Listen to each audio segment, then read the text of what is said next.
Today we are going to see a veteran humbles dumb feminist with facts. You don't like women in combat? No. Why not? I love women service members who contribute amazingly because everything about men and women serving together makes the situation more complicated, and complication in combat means casualties are worse. When you actually break down what they did in the studies to open the door for women in combat, I mean, they just ignored them. So the Marine Corps was the only service that actually tried to fight back and say, and now obviously I'm exempting special operations, which thus far has held the line fairly well. Because if they were lowering the standard to become a Navy SEAL, just to let women inside the Navy SEALs, that's going to change the capabilities and ethos of the Navy SEALs, except for a very small example of some, female super soldier who's capable of doing it. But because of how Washington works, they're going to change the standards. They're going to push for quotas. We have numerous quotes in the book of, no, these standards aren't changing. They're just evolving. Okay, they're just evolving to meet the needs of today. They're not getting tougher. They're not getting tougher. The reason women started getting in combat is because of forward support companies. We were integrating a lot of the rear echelon activities into BCTs, brigade combat teams, that were now deploying forward as an entity. And so you had women truck drivers or fuel or mechanics on these convoys in Iraq and Afghanistan, and then they'd be ambushed or hit by IEDs, and suddenly now you have women in combat. That's different than intentionally saying, we're going to put women into combat roles so they will do the combat jobs of men, knowing that we've changed the standards in putting them there, which means you've changed the capability of that unit. And if you say you haven't, you're a liar. Because everybody knows between bone density and lung capacity and muscle strength, men and women are just different. And so if you want to, I'm okay with the idea that you maintain the standards where they are for everybody. And if there's some, hard-charging female that meets that standard, great, cool, join the infantry battalion. But that is not what's happened. Yeah. What has happened is the standards have lowered. I'm straight up just saying we should not have women in combat roles. It hasn't made us more effective, hasn't made us more lethal, has made fighting more complicated. Most of them actually are, a lot of them are pushed, I shouldn't say most, but many are pushed into a combat track because they're so highly capable. But if they had their first choice, it probably wouldn't be that. I mean, the Marine Corps did the study. Integrated units, meaning male, female, did drastically worse than all-male units. And Ray Mabus, who was the Secretary of the Navy in time in 2015, said, oh, fuck your study. We're doing it. Because that's what the Obama administration wanted. Take the assassination attempt of President Trump. I mean, in a perfect world, would you want to have like 6'3" guys guarding a 6'3" president? Well, I'll tell you what, it sure as hell doesn't make sense to have a 5'5" woman in there guarding a 6'2" man. Standards and capabilities have been subordinated to agendas. This is what happens when you neglect the biology.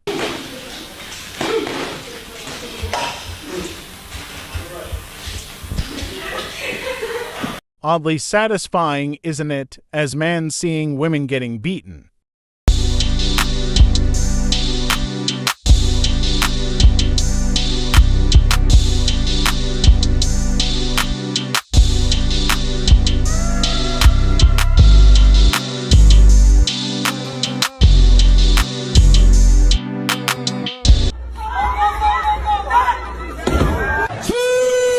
Look how they don't criticize the argument, but the man behind it. There are over 200,000 American women who serve in active duty service right now, thousands of them in frontline combat roles. You were one of them. Do your colleagues who sit with you on armed services believe that Mr. Hegseth's statement there is an issue that he needs to perhaps retract? Well, I think they need to because he's wrong.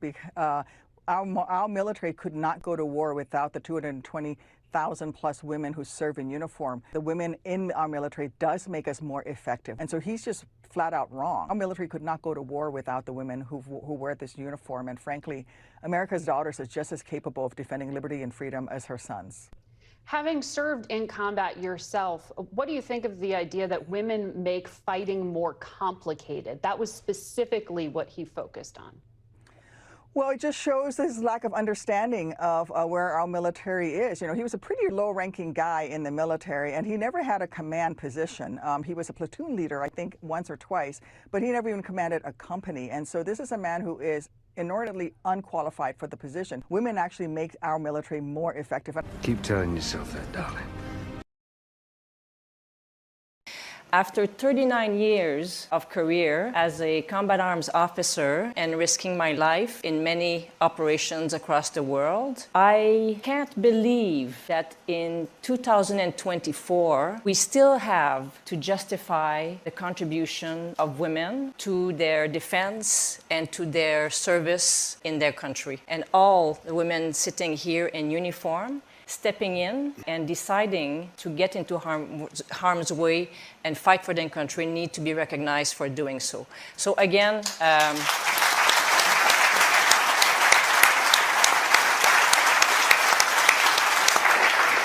I actually worked with Pete Hegseth on this very issue in 2014 when the discussion was first starting, before President Obama lifted the ground combat exemption for women. That's what we're talking about. We're not talking about pilots. We're not talking about submarines. We're not talking about ships, okay? We're talking about infantry men who go cave to cave and spend up to 6 months out into field operations where you're not even showering on a regular basis.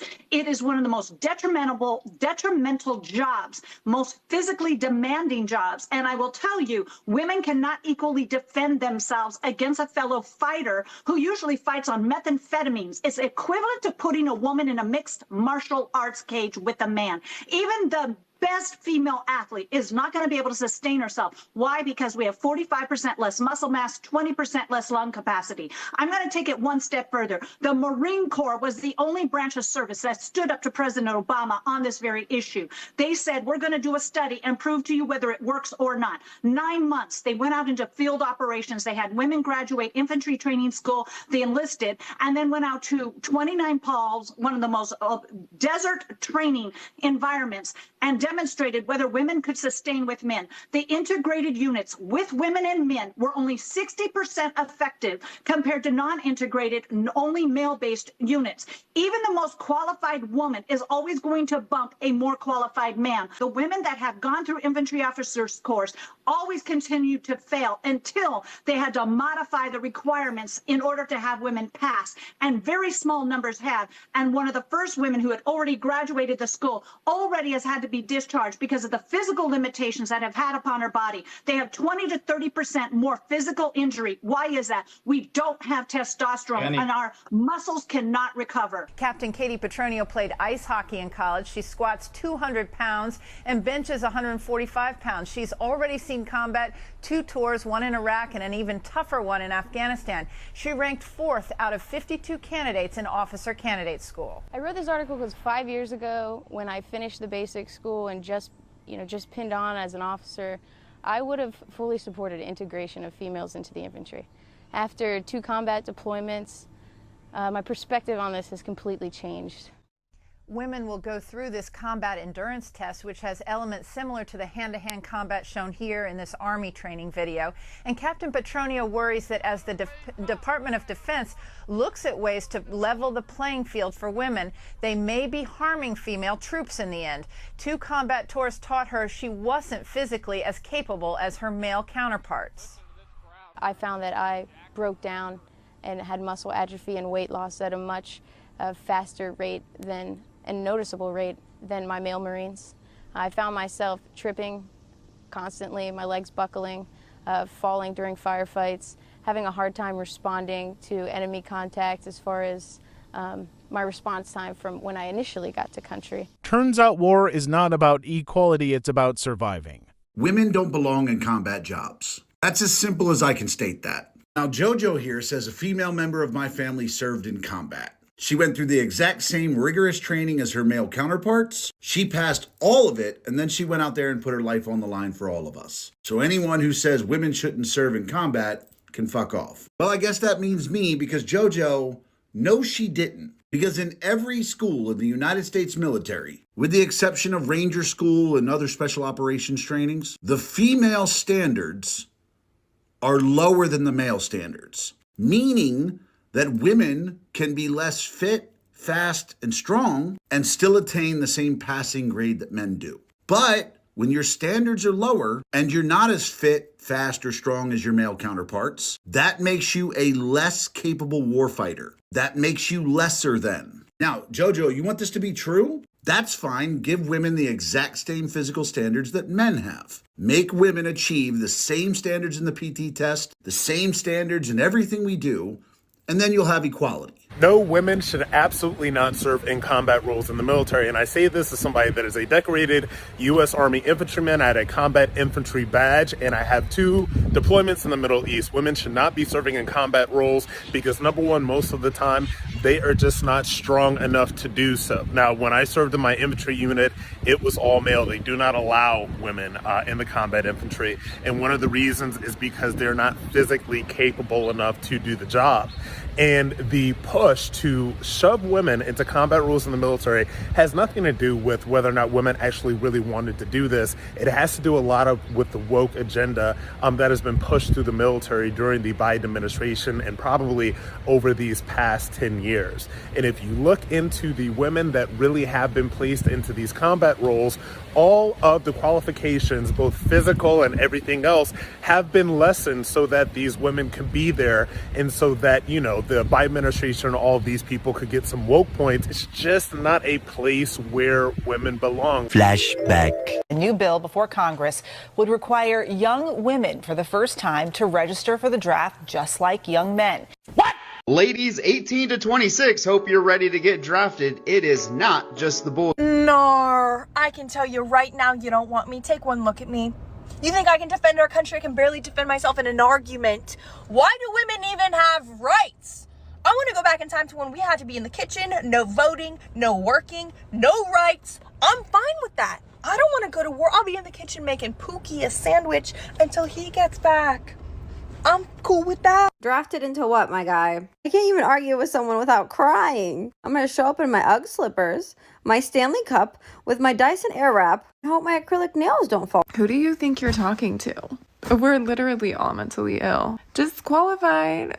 What the fuck? Yeah, no, sounds like fun. I should be free, but I did have a few quick questions before I committed to anything for sure. I'm not ready right now. I just woke up, I was gonna shower and wash my hair, but let me know where it is, and if I'm feeling up for it, maybe I can meet you at the battle. Big thank you to the uber feminists out there. You're the ones who are like, women can do anything. Yeah, I can do everything a man can do. Okay, well, had to open your big trap. Now women might be drafted in the military, and you can't even complain about it because you wanted this. You wanted equality for all. I don't want to be drafted. Look, in the interest of freedom, anyone who wants to join the military should be able to, provided they can meet the criteria and the standards. But when do we get to stop pretending that men and women are physically equal? They literally put Ted Cruz's quote about how women should never be in a circumstance to face hand-to-hand combat with a man as if he's wrong.